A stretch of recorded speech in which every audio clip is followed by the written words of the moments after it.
शिवलिंग और ज्योतिर्लिंग में क्या अंतर है?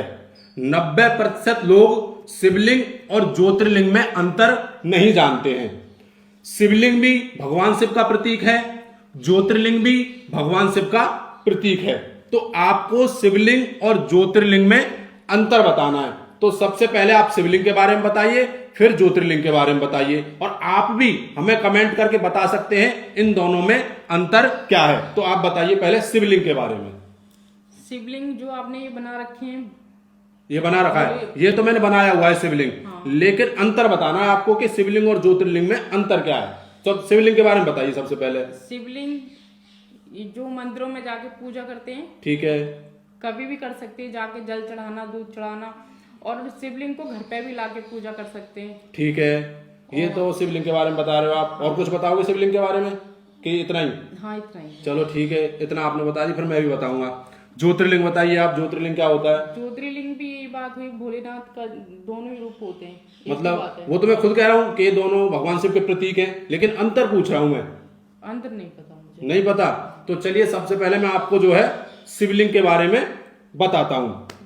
शिव पुराण एवं हमारे शास्त्रों के अनुसार शिवलिंग का अर्थ होता है अनंत।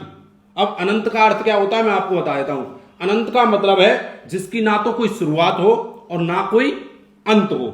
ठीक है, भगवान शिव जो है, यह जो शिवलिंग है भगवान शिव और माता पार्वती का आदि अनादि एकल रूप है।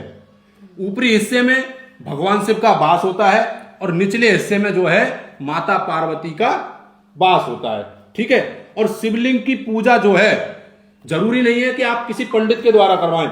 आप कभी भी जाइए भोलेनाथ के मंदिर में, शिव जी के मंदिर में, और कभी भी जो है इनकी पूजा अर्चना कीजिए। आपको जरूरी नहीं है कि पंडित करिए। आप अन्य देवी देवताओं की अगर आप पूजा कराते हैं तो वहां आपको पंडित की जरूरत पड़ती है। शिवलिंग में आपको कोई जरूरत नहीं पड़ती है, और 24 घंटे शिवलिंग का जो मंदिर है वह खुला रहता है।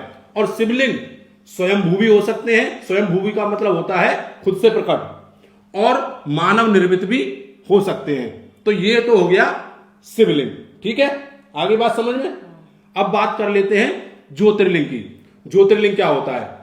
ज्योतिर्लिंग जहां जहां पर भगवान शिव का प्रकाश, यानी कि भगवान शिव जहां जहां पर ज्योति के रूप में प्रकट हुए वहां वहां पर जो है ज्योतिर्लिंग कहलाया।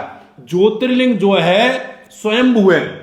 ये तो मानव निर्मित भी होते हैं शिवलिंग तो, लेकिन ज्योतिर्लिंग सिर्फ और सिर्फ जो है भगवान शिव का साक्षात रूप है। यहां पर भगवान शिव जो है स्वयं ज्योति के रूप में प्रकट हुए हैं। हमारे भारतवर्ष में 12 ज्योतिर्लिंग हैं। ठीक है, कुछ मैं बता देता हूं, जैसे कि रामेश्वर है, ओंकारेश्वर है, केदारनाथ है, मल्लिका अर्जुन है।